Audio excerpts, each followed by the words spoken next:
it is great to be here, and I have to say, on this topic of transformative scale, I'm looking around at the folks in the room. They're the folks that are the models for kind of doing it. So I'm going to invite them along the way to edit instantly anything I say that's wrong about their organization, about kind of what we're doing here, because I think we're really in the front end of a set of questions about what it takes to achieve true scale against the problems you're all working on. So let me just ask, I'm just curious just to get started, how many people in the last, let's say, 6 months either have had their board ask them or they ask their board, you know, something along the lines of, it's really great what we're doing, but really, what is it going to take to move the needle on this problem? How many people have had a version of that? Yeah, it's really an interesting moment, because the number of organizations and the number of people that seem to be confronting that problem right now is really unusual. I mean, there's very few things I've seen where the same question is being posed in slightly different ways by people, but pervasively. And I think part of it is the social entrepreneur movement of the last decade or two has gotten to a place that none of us would have ever imagined. If 10 years ago we would have said your organizations are at the scale that they're at today, I think we would have said that would just be unbelievable, that would be great success. Now that you're there, the question is, wow, we've really got a long way to go. And that basic structure of the problem is what we want to talk a little bit about today. And let me just start with a few examples. And one of them is Vision Spring, and Jordan's here who found it, so I already told him, edit me as I go here, but because I think it's just a really good illustration of kind of the scale problem. Vision Spring is about kind of what it will take to restore vision to people with poor vision. There's 700 million people in the world that could benefit from the use of glasses to restore vision, 90% in the developing world. And that was the kind of the problem that Vision Spring started off to work on.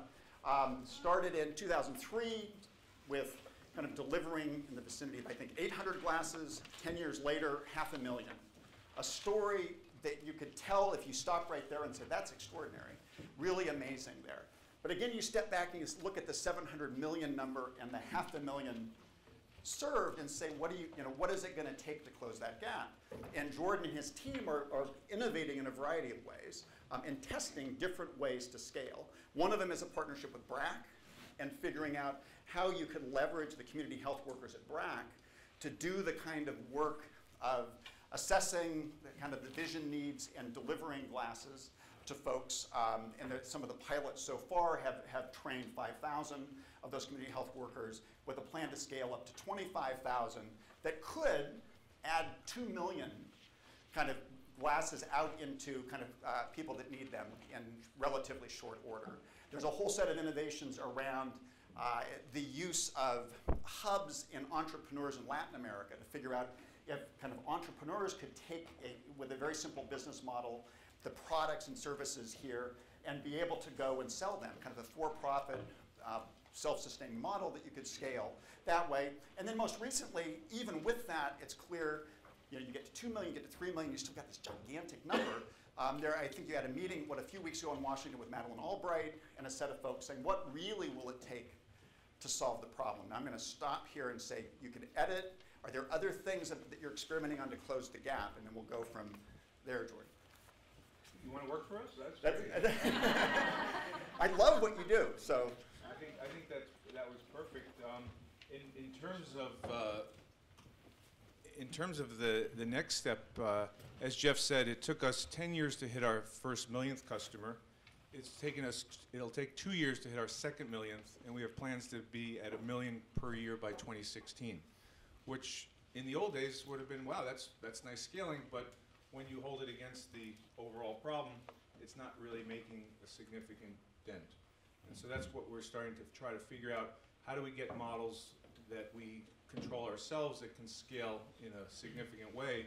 But as important, even if we're wildly successful and we get from 1 million to 10 million doing it ourselves, the gap is still gigantic. And so we're starting to look at how can we move from building enterprises to building a movement around this issue, and how can we get vision issues incorporated and embedded in the economic development agenda by linking it to those issue areas that already have significant traction, like the link between vision and education. If you can't see, you can't learn.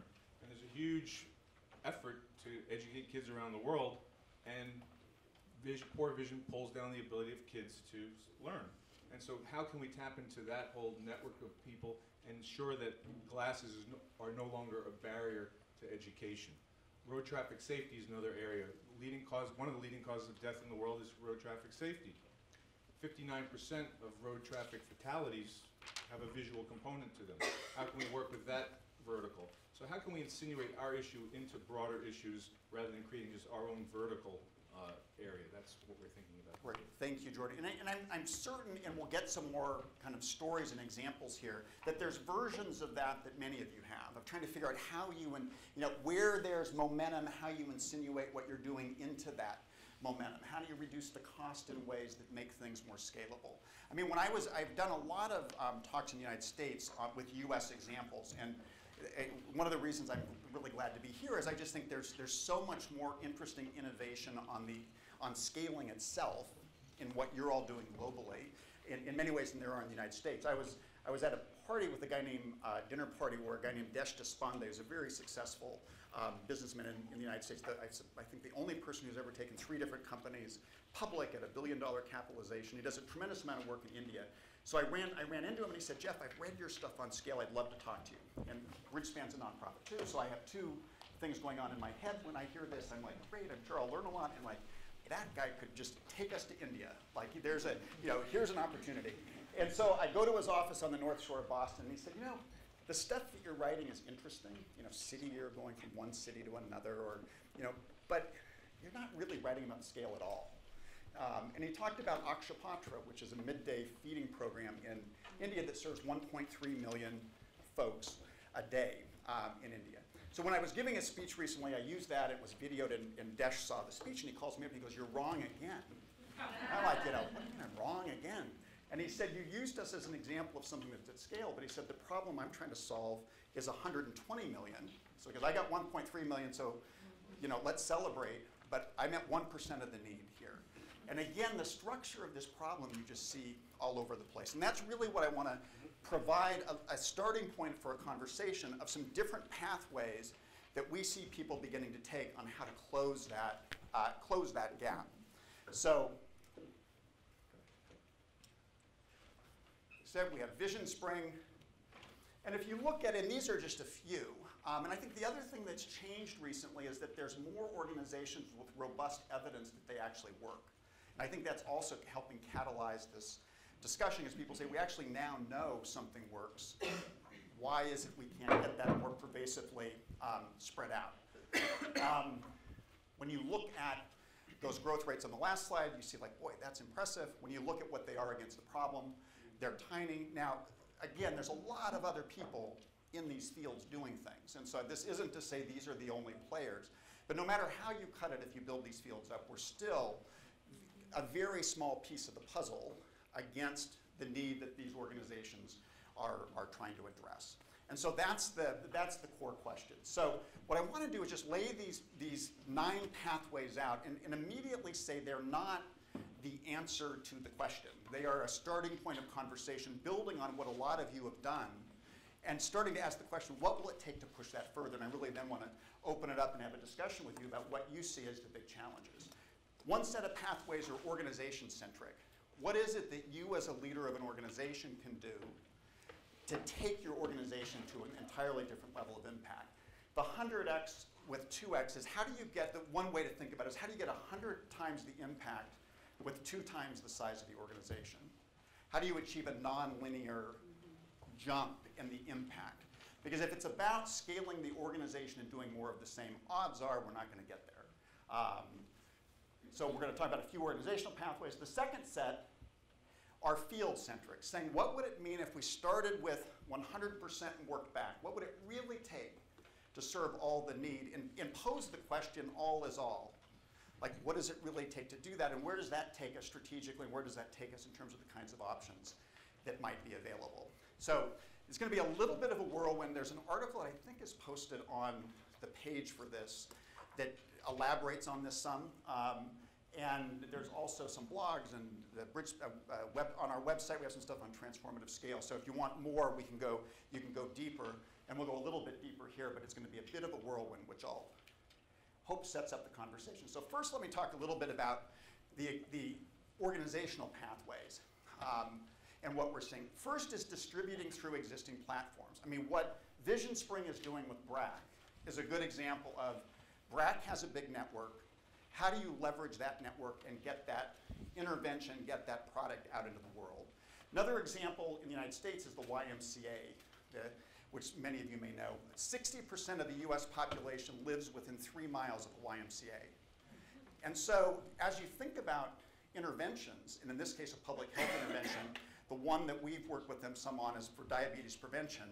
A partnership with the Y of an evidence-based program called the Diabetes Prevention Program now is in 400 locations across the country and scaling incredibly rapidly, leveraging the infrastructure of the Y in a way that it could never build its own infrastructure. Some of the complexities of this are that not every big national or global network is anywhere near ready to do this kind of work, to scale, because they don't scale within their own. They're often affiliates of 500 discrete independent entities. But there's a growing number of them that actually do provide a platform for scale. So one organizational pathway is distributing through existing platforms. Second one is recruiting and training other organizations. And a lot of people talk about this. We can get to reach 5,000 people through our program, but if we could train or consult to or provide technical assistance to others, we'd be able to dramatically increase the reach of our program. So for example, there's a program called Year Up in the United States that does works with and training with 18 to 26-year-olds that are not in school and not in the workforce. And it has terrific results run by a guy named Gerald Chertavian. And it serves 1,900 folks now in the country. It was on, for those in the US, it was on 60 Minutes about a month ago. I mean, it's a very, very successful program. But the total need there is 6.7 million young people are in the category of disconnected youth. They serve 1,900. So he's now training community college networks, like Miami-Dade Community College Network, to deliver the program within their network and move forward. And this issue of kind of can you train others to do it is a model that a lot of folks are using. Akshapatra is now creating Akshapatra University so that it can train other organizations in how to do kind of this large-scale food distribution program. One of the big discoveries of people here on this model is that it actually takes a lot of organizations start this by having their direct service model, and then they say we're going to have Mary do 20% time helping others because there's people coming and visiting, and we'll kind of start consulting that way. And what's quickly discovered is that it's a really different skill set, the ability to train and consult with others than it is to deliver yourself. And the economics of it are radically different. So underlying economic drivers of consulting, and I know this painfully well, is utilization. Like somebody has to hire you to do something. So just very different things that often are underestimated there. Third one is unbundling and scaling for impact. The question of, when you think of models, is there an element of a program model that accounts for a large part of the variance that's easier to scale than the full model itself? So an example that's a simple one, there's a lot of examples in education.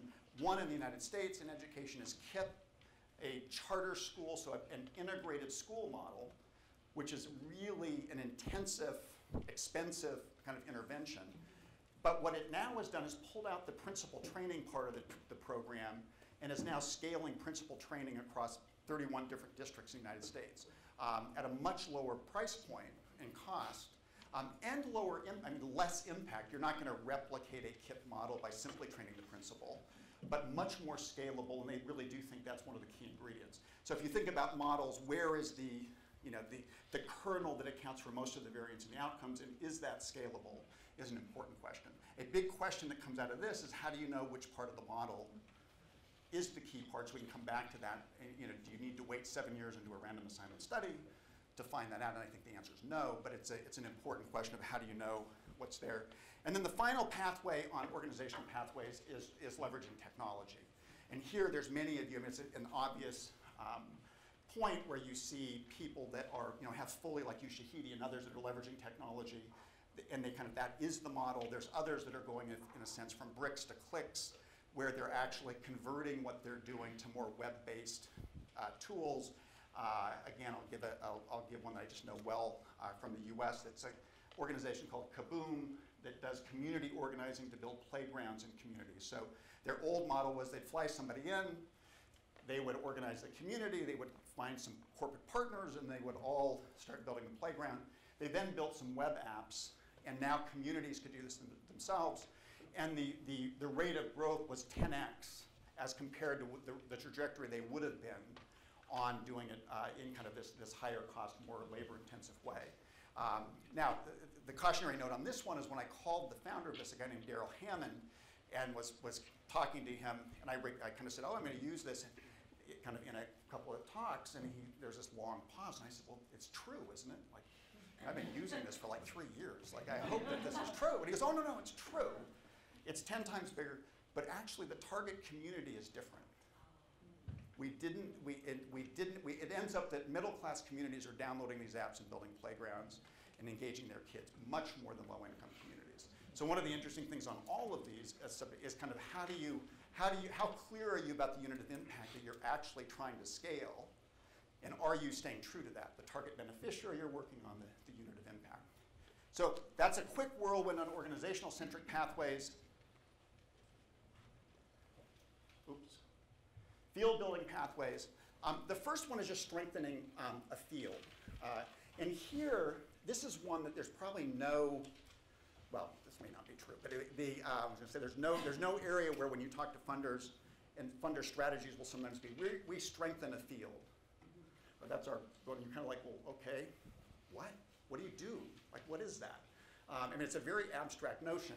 There's an article that was written with the Irvine Foundation, Bridgespan, called A Strong Field Framework, that begins to kind of get at what are these different organizations and folks in the field, and what kinds of interventions could you make that would actually lift the performance of the field. And that's the concept is in field building, that you would actually, there's some things you could do that would actually elevate the performance of the players in the field.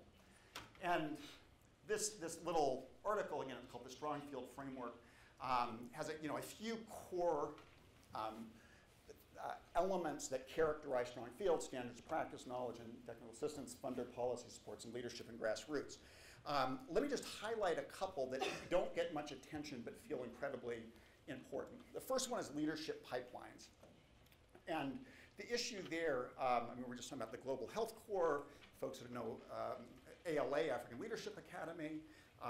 There's a lot of places where we're beginning to see people bet on talent, but I think this is one of the most important underinvested in arenas. Lots of folks investing in new models of programs and so forth, but at the end of the day, if there aren't people in fields that actually can help on the ground, where there's local people, whoever it is, can help drive ideas forward, it's going to be, I think, the long-term effect of that is going to be very modest in terms of a lot of program innovation that we're doing. But at the end of the day, it's about talent and leadership, whether it's local leadership, whether it's leadership from organizations that may be coming in.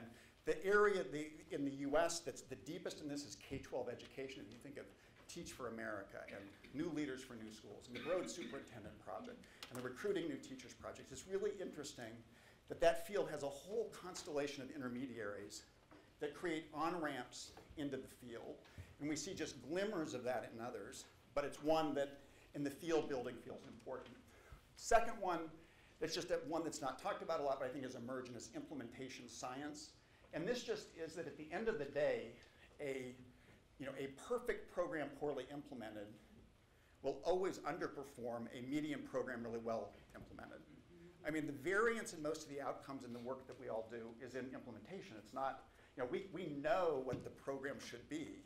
The problem is, how do you actually do it and get it done in disparate parts of the world by different organizations doing different things? So the question of what do we know about what it takes to implement, what it takes to do things, is another big area of opportunity. And the final one is just shared measurement. I think one of the biggest advances in the last decade is the focus on data, focus on evidence, and this, I think the work that FSG has done on collective impact and others, I think is really important to get a different frame for how do you lift a field. Well, some common understanding of what we're trying to do and what the bar might be for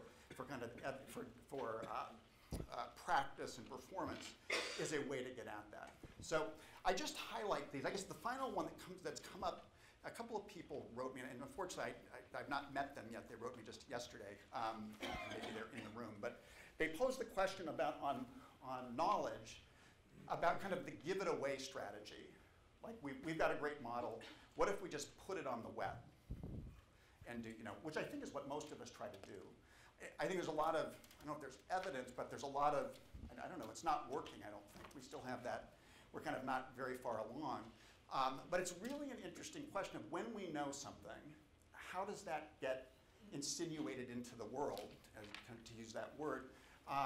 And you see different people experimenting with it. So BRADACH, years ago, created a program called, I think it's called the graduation program. Is anybody from BRADACH here? Before I start riffing, okay. All right, I'm totally safe too. Like it's called the graduation program to focus on the ultra poor. It serves about 1.3 million people. And one of the first things it did after it had some evidence it had worked, it went to Ford and to CGAP, and they took the program and now have tested it in 8 countries and are kind of rolling it out much more broadly. Nobody, you have to talk to people at BRADACH and CGAP and Ford to know that this whole thing started with BRADACH. Because BRADACH didn't say, this is the BRADACH program produced by CGAP. It's a set of ideas, and they supported CGAP and these folks in doing that and rolling it out. And now there's a little bit of a puzzle, well, should have they kind of not kept ownership of it, but kept some identity of where it started? Or is it fine to be accountable for creating a community of practice around that knowledge and building it that way? There's a blog that's on the Transformative blog website at Bridgespan right now about a charter school. Same question. The top performing charter school in Boston, called the Match School. They have 5 schools. They've stopped growth. They just said the notion of building a 6th school, 7th school doesn't matter.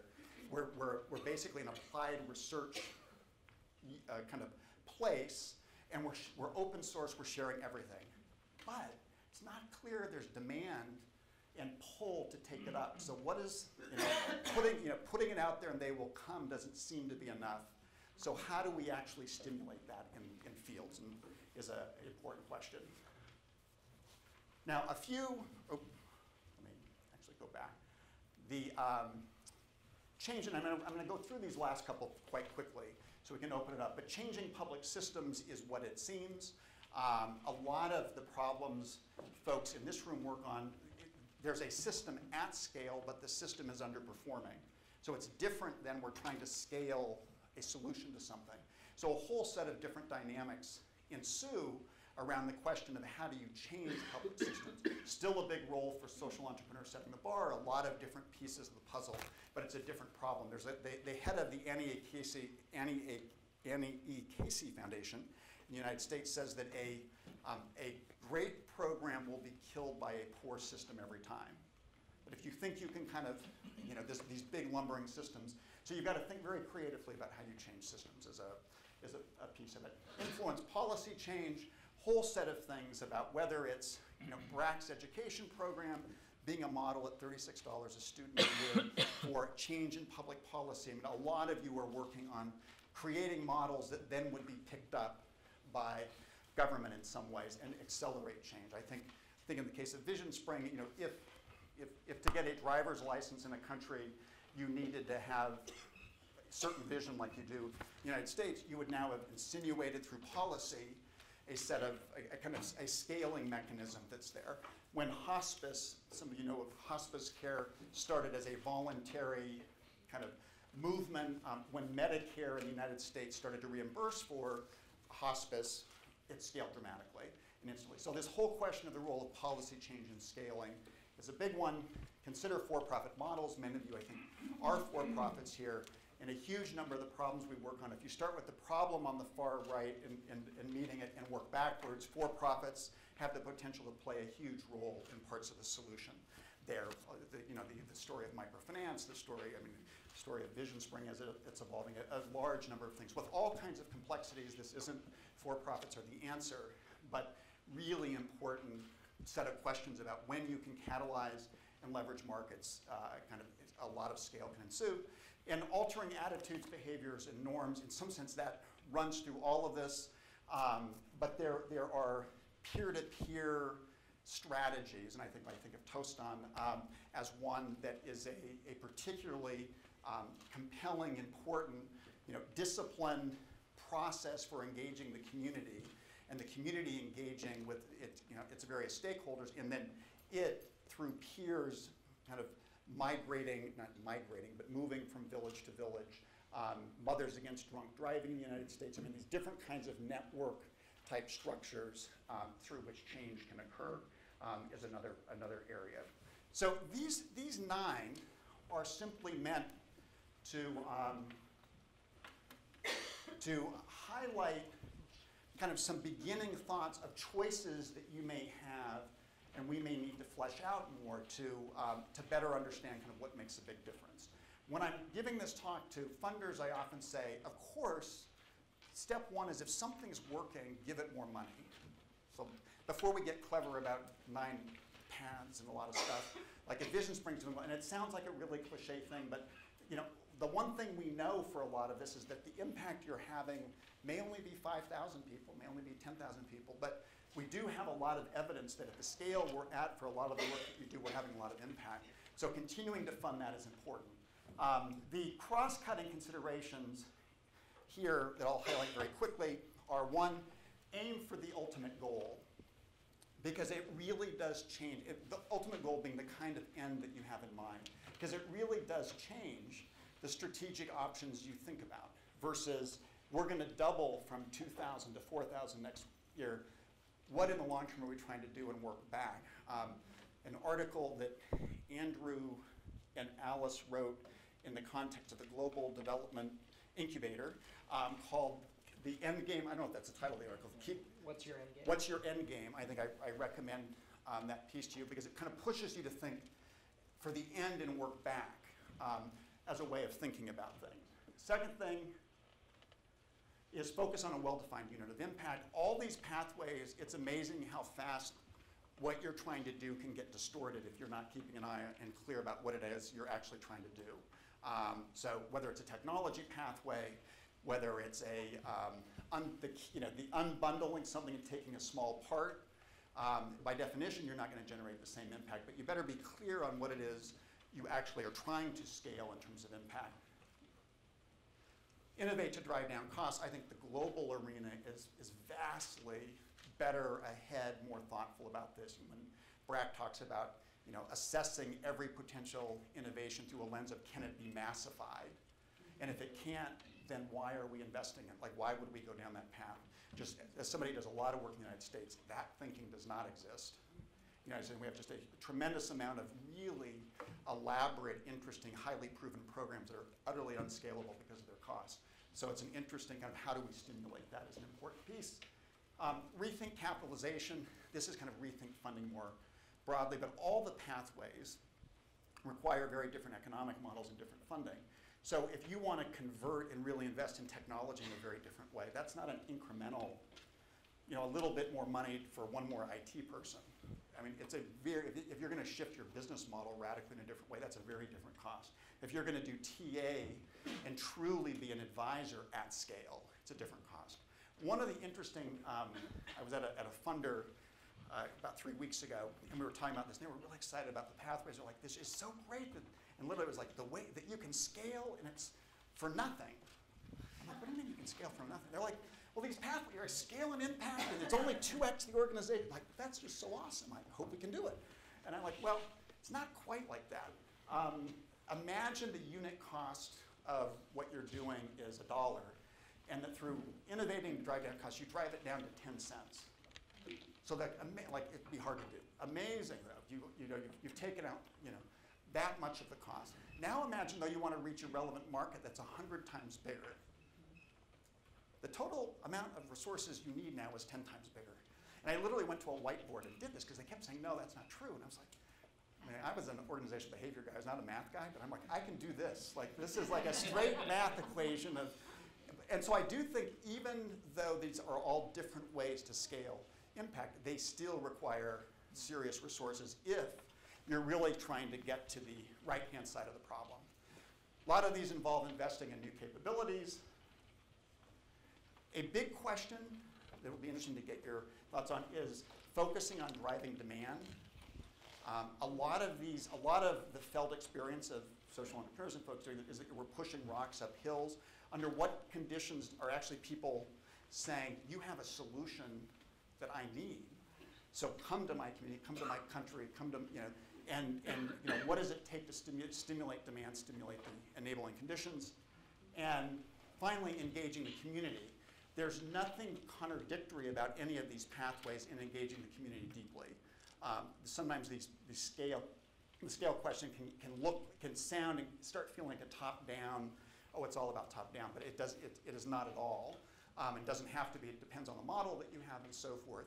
And I think increasingly this question of how do we bridge, in some sense, what we technically know works through some interesting random assignment thing, and what it takes to have a community deeply, not just embrace it, but make it theirs, modify it, engage it in a deep way. And I think we have a little bit of a guardrail to guardrail debate of, communities know, I mean, even in US education reform, this puzzle, like, why do parents keep rejecting these higher performing schools? And there's just kind of this mystery of how do we connect the voice of community engagement to community with kind of what we are coming to learn and know about what works. So let me stop there and just open it up for a couple of minutes for questions, comments, and then I'm going to have you do a little, just right where you are, very briefly share a few things with each other. I'll explain in a minute. But any comments, questions, reactions? And if you can just, I know you're supposed to get a microphone, and if you can just introduce who you are before you. Thank you. My name is, Okay, my name is Catalina Escobar. I'm from Colombia. We're at this point where we're having this organization where we proved regionally that we're breaking the cycles of poverty of poor teen mothers. It is a pandemic problem in Latin America. With the Inter-American Developing Bank and the Belgian government, they're funding our model to be scaled up in 4 regions in Colombia and 3 countries in Latin America. It's going to be franchised, which we thought is the best thing at the moment. And the idea is to be standardized with studies and with IT and so many things. But we're facing a really big challenge, and it's about the leadership. Who's going to be that person running those models in the different countries? Because one of the most important things we have in our organization is the leadership. It's who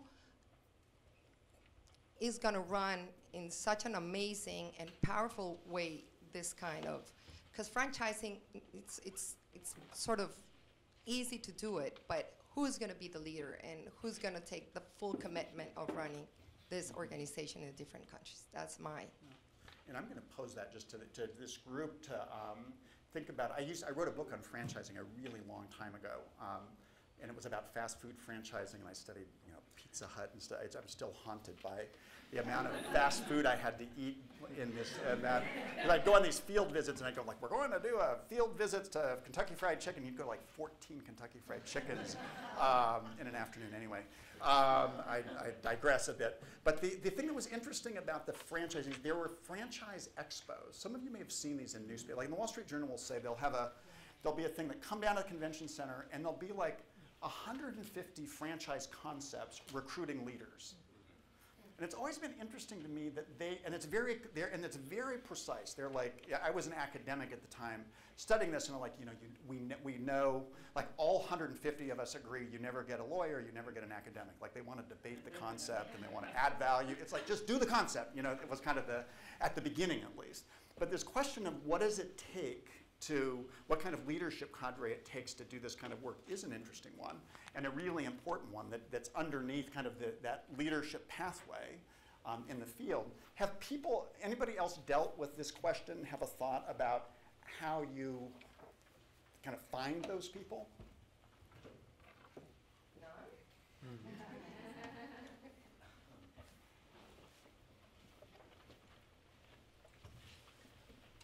Hi, my name is Michael van den Berg. I work for Triodos Bank in the Netherlands, a bank that was founded on the very principles of, well, impact investing actually, but before it was coined in 1980, everything we do in finance has to have a positive effect on society, whether that's ecological or social or cultural.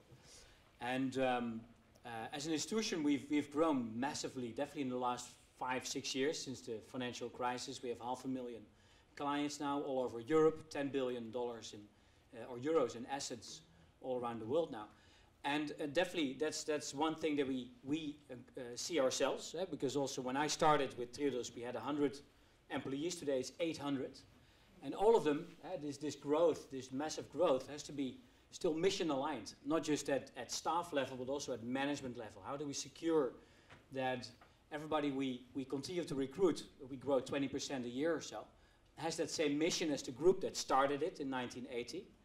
And we also see it at the level of our investees. So because we invest in enterprises all around the world that have a social mission, and we want them to scale. And one thing that all these entrepreneurs say at some point, first they're ambitious. It's yes, scale, we should go to scale. And then when the scale is there, or is threatening to become actually true, is so how do I lock in this mission that I have even beyond when I'm still here, even beyond the sale perhaps, or maybe the partial sale of my company, because I need to sell some part of my shares so that I can grow again. I mean, I can't just grow it by myself. So that's something we see both at our own level as an institution, but also at the investee level with the funds that we've set up. Yeah, recruitment, HR, obviously would be a sort of an easy way to answer that, but there's a lot to it. There's an art to securing that this scale is in line with that sort of getting the right people on board. And sometimes it's probably best to take a step back instead of moving ahead too abruptly. There's a microphone right here. I'm Namrita Kapoor. I'm currently with Environmental Defense Fund, but previously I was with Root Capital. And when we were first developing our model, which was entirely investment focused, one of our limiting factors, like you, was this capacity building issue. And so, in fact, it became sort of a catchphrase we used all the time was, you can't divorce capital from capacity. And so we had to develop a capacity building program. That was sort of the way that we thought about it. And speaking back to field building, Jeffrey, that one of the things that Andrew's been very involved with is this group called ANDE, Aspen Network of Development Entrepreneurs, and it's all of the organizations like Root Capital that are looking at this field of missing middle financing and working together so that it doesn't take that same amount of time that it took microfinance to get to more of a scale approach, so that we can learn from that and collaborate and move forward. But sort of the short answer is, it seems like you have to invest. You have to think of that as part of your model, is investing.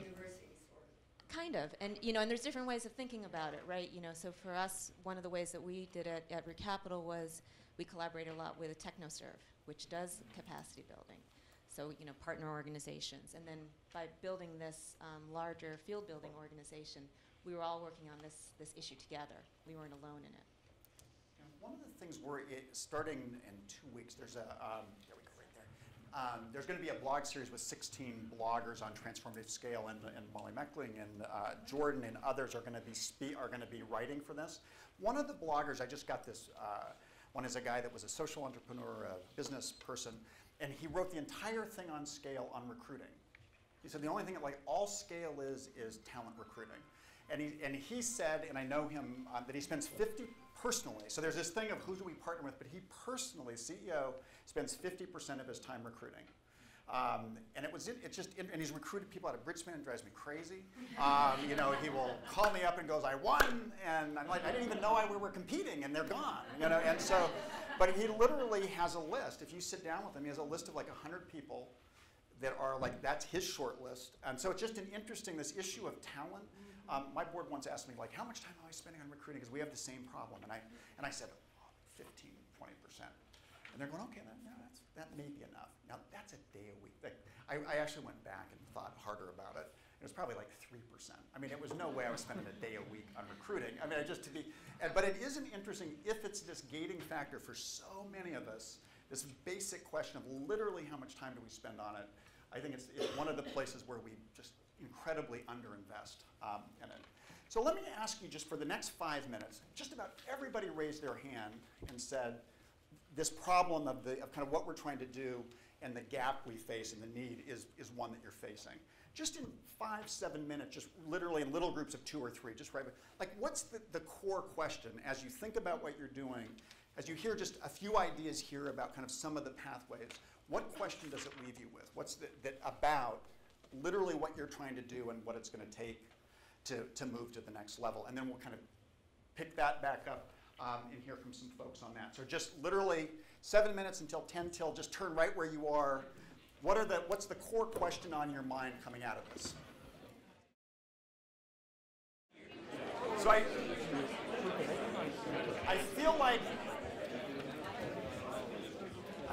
I've just disrupted a huge amount of social progress by interrupting these conversations.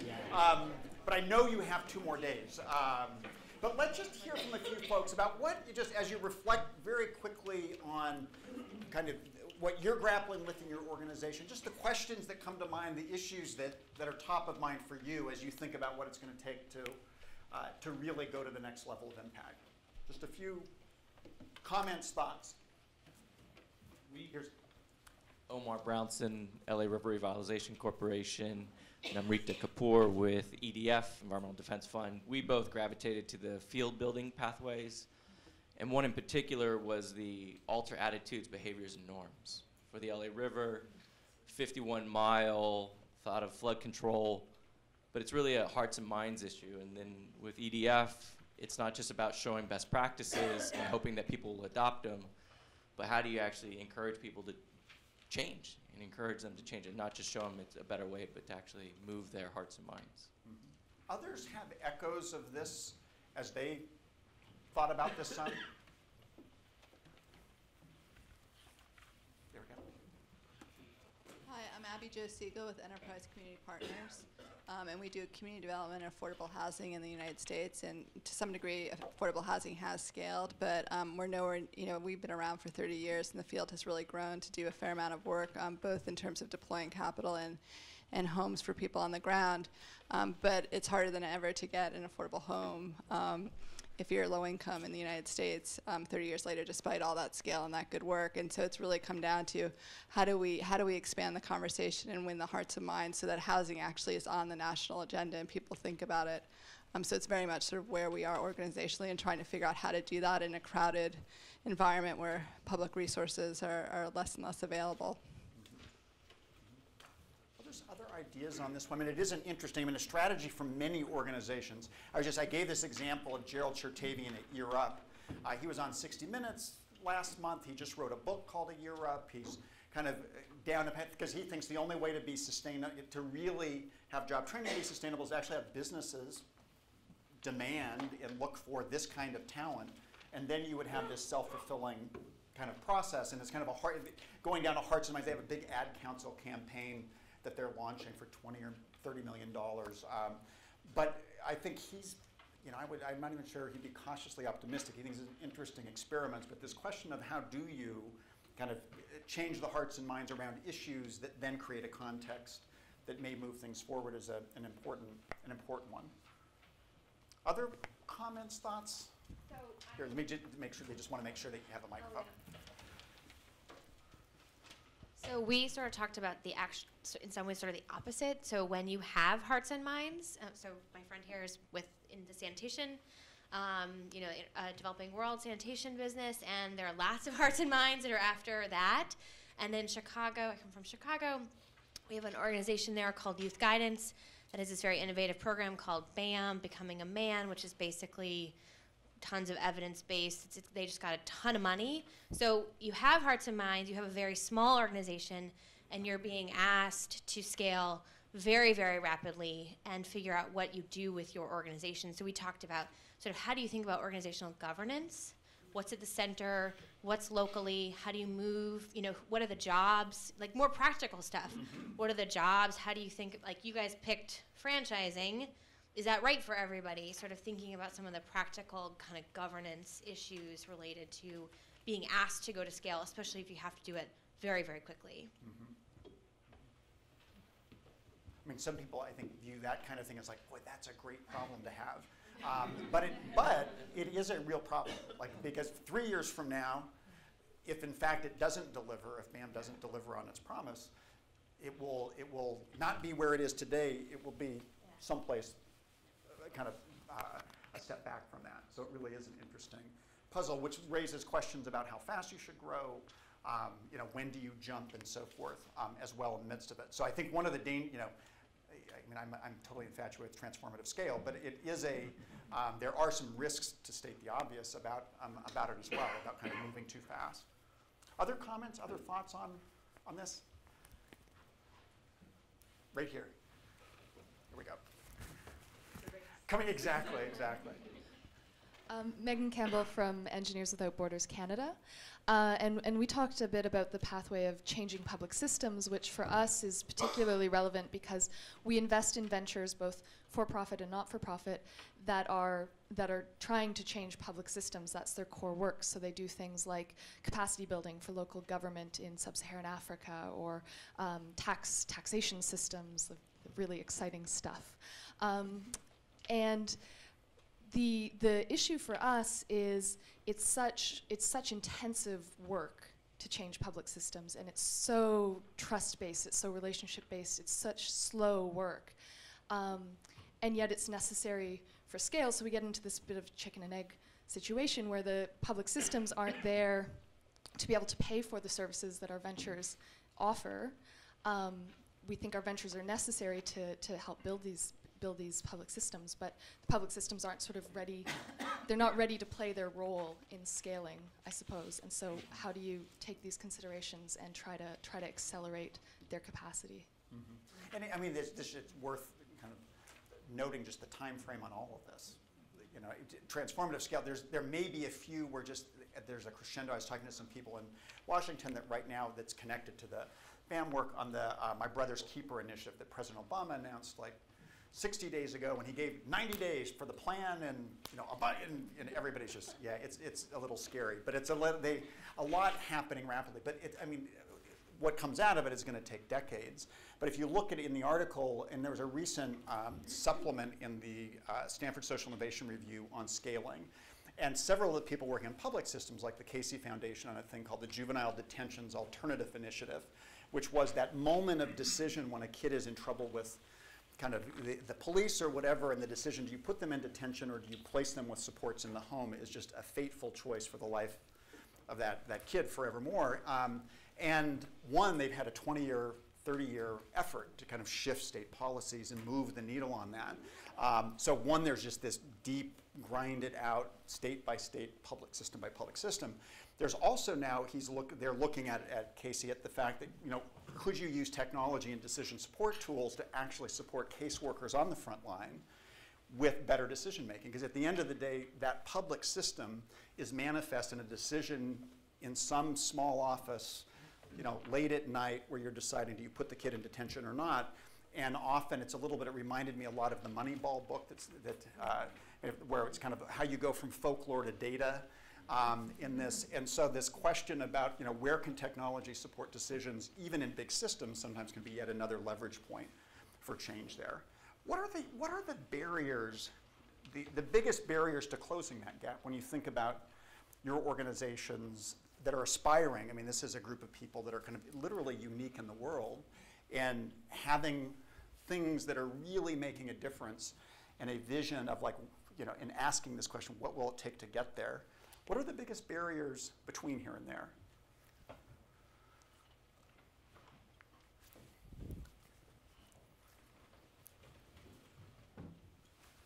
I think sometimes it's just not having the confidence to test your ideas, and that you feel you've got to get all your ducks in a row before you launch something. And I think what we're learning is that you just need to sometimes, even if you're aiming for something really quite big, start small and test it and learn from what you've done, and then modify and keep trying to improve, and that way you'll start to bridge that gap just through learning and testing. And I think what we do as an organization is spend too much time thinking about what we should be doing and talking to people without just putting a bit of money in and putting something out there and seeing what feedback we get. So I think just being a bit brave sometimes. And don't rely too heavily on consultants.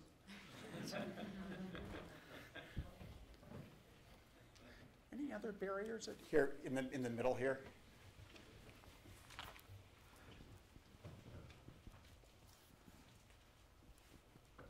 Catherine Hansen from A-Learn.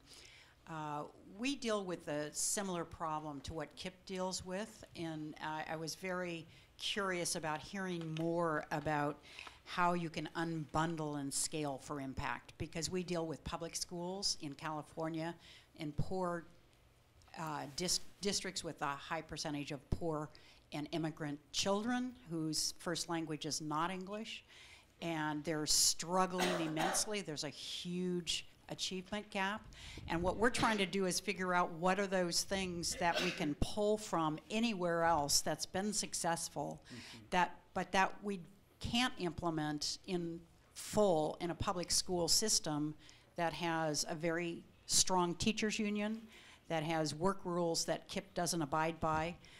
So I'd be very interested in understanding more about how do you figure out how to unbundle and scale.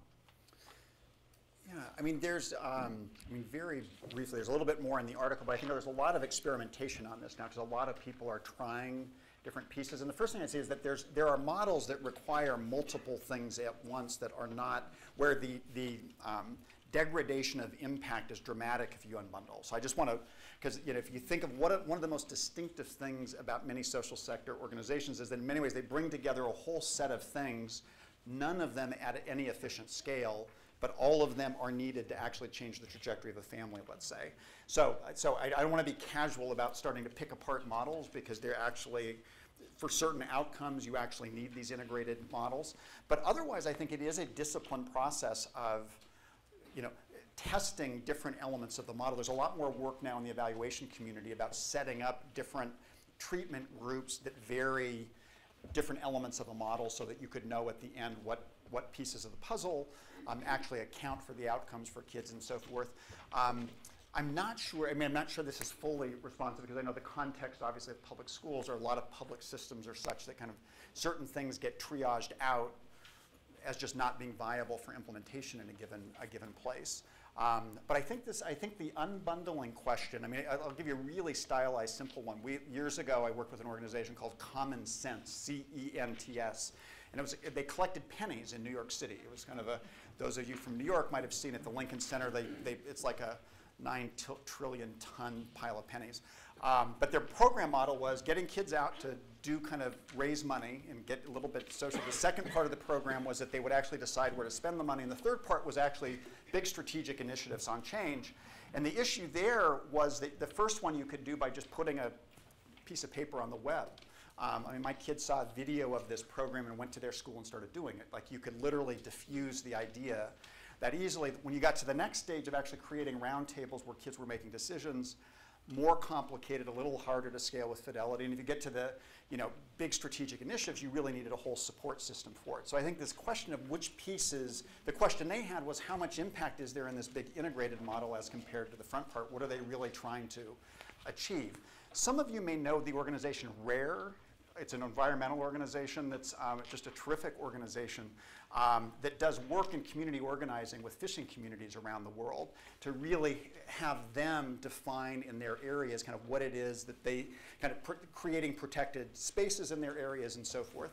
And I was with the head of it a couple of weeks ago, a guy named Brent Jenks, and he was telling me the story about how he had just come back from Mozambique or someplace, and he said it was just weird. Like, they're local fishermen now would literally go to the beach and draw a picture in the sand and say, next year we're not going to fish in this part, and we are going to fish in this part. And he said nobody had talked to them, no technical assistance provider had come and said, let me tell you how to do it. And I said, well, isn't this like the nirvana of transformative scale? You've just got people now locally, independently adopting a set of ideas.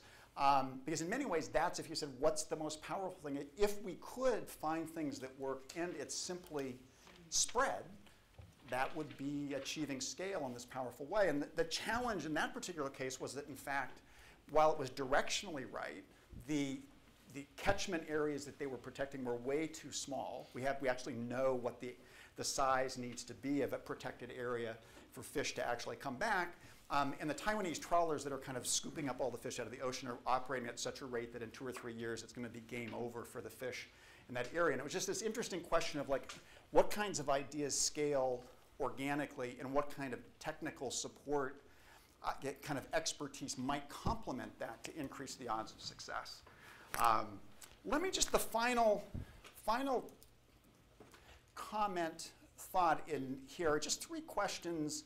They aren't the questions, but one of the things I'd note in working with folks like all of you that are grappling with these questions is that it actually shifts for your kind of a set of, I guess I would say it poses a set of personal management and leadership challenges for the leaders in organizations grappling with this set of questions. How do you, I mean, very simply, like, I mean, one part of it, it's not simple, but it's kind of, how do you maintain a conversation in your organization about 100x, about unbelievable aspirational impact, and tomorrow get the current model a little bit better and to the next city? I mean, when we started Bridgespan, I remember working with the job training organization in San Francisco, and Bain & Company, where we were launched from, had this term of art, which was full potential. What's the full potential? So in business, they always, what's the full potential of your business? So we kind of adopted that, like, what's the full potential of this job training program? And it was like this job training program, like, took your wages from like 8,000 to 25,000. So you kind of go like how many people could benefit from that? And you're like, well, there's like 10 million people. So we're like 10 million. I mean, we were a little bit more thoughtful than that, but not a lot. And I remember the executive director, this woman goes like, this is so exciting. This is just fantastic. But if you could just help me get to San Jose. Like, I just can't. I try to get from San Francisco to San Jose, a second site. Like, and you know, big transformative scale, great. But I think this question of how all of you balance the 2x, 100x conversation, how you, are those the same conversation with the same people at the same time? Are they actually quite distinct organizational conversations, maybe with the same people, but quite discrete, or not, is a piece of it. We kind of touched on this question of ambition and humility, kind of how do you talk about and kind of have this aspiration for the kind of impact you all aspire to, and at the same time be in this learning mode and humble about what it's going to take, and be in a mode where you're learning constantly to move forward. I mean, are there any other, just in closing, kind of thoughts that people have about just this personal part? As you're grappling with this, questions in your mind or things you've kind of discovered in trying to manage this? Because I think a lot of people are, I mean, Bridgespan, for example, we do consulting now. We actually have a 2x. If you saw our work plans with organizations like yours, we would literally have a 2x stream of work and a 100x stream of work. They're discrete, and we used to kind of have a slightly more jumbled conversation, and the 100xers killed the 2xers, and the 2xers killed the 100xers. So, thoughts on that? Yeah, here it comes. Career Partners. So for us, the big question that we struggle with is, we've got our plan to hit 1 million people by 2025. We've got our month-by-month financial model to do that. But the question I struggle with, and I'm not sure I've fully been able to get it from this, is how fast is too fast? How do you know that inflection point where you are going, where you are actually growing too fast? And I think you might, as you said, you focus on well-defined impact measurements, and at some point, if you're growing too fast, you start, there's a trade-off. And so that's the challenge that we have. Any other final thoughts? And those that have the answer to that can go and tell him as soon as we're done here in 5 minutes, because it's a great question. Jo Kavanagh from Family Life in Australia. I think one of the challenges for me in growing an organisation from 500,000 to 10 million is, as you're building your leadership team, you're trying to surround yourself with diversity, but there are also those things that need to stay core if you're going to keep the trajectory right and keep everybody focused on what's working, as well as how we innovate into the future for the new innovations, the next level of change. So I think it's, you know, kind of trying to balance what do you need to hold stable, whilst you're also at the same time creating diversity and opportunities for things to be done differently. And I think having to have that in your mind all the time, is this something that's too good to lose, or is this something that we need to change, sort of needs to be in the conversation, so that you're consciously letting some things go and consciously changing others. The one thought that sparks, and then we'll close, is when I've talked to people about this, often they'll see this list and they'll go like, oh man, we're doing 5 of these. Like, we're on 5 pathways. And it's an interesting question about how you manage an innovation agenda on scaling, which is a little bit different than a programmatic innovation agenda. But the question of, in a disciplined way, figuring out how will you know whether a given pathway really has the potential to dramatically take you to the next level, holding constant what's core, and that you should double down, triple down, quadruple down, versus kind of continuing to test other pathways, is in some sense the meta question of the whole thing. I mean, that, because what you're looking for is what is the way to actually do that. And there's a fair amount written now about innovation agendas that is just an interesting kind of arena of just a little bit more disciplined thinking about how you make decisions across these different kinds of categories here. Because again, when you bet on one more deeply, you know, the associated investment, the associated capabilities, a whole set of things then unfold with it. Again, I'll just end by saying, you know, it's amazing to think. I really believe, I suspect if I asked you to think 10 years back about sitting in a room talking about scale, like the word millions probably wouldn't have entered the lexicon. Kind of the question of can we get just a little bit further ahead would have been it. And so again, there's just this real paradox now of amazing progress over the last decade. It really is extraordinary through any lens you would judge. And now this giant open question of what will it really take to solve these problems. And I think it's going to be the kind of innovations all of you are doing on scaling itself that's going to be the root and kind of the foundation for 10 years from now actually being able to highlight things where indeed what you've done have reached all of those that could benefit from it. So thank you very much for all your time.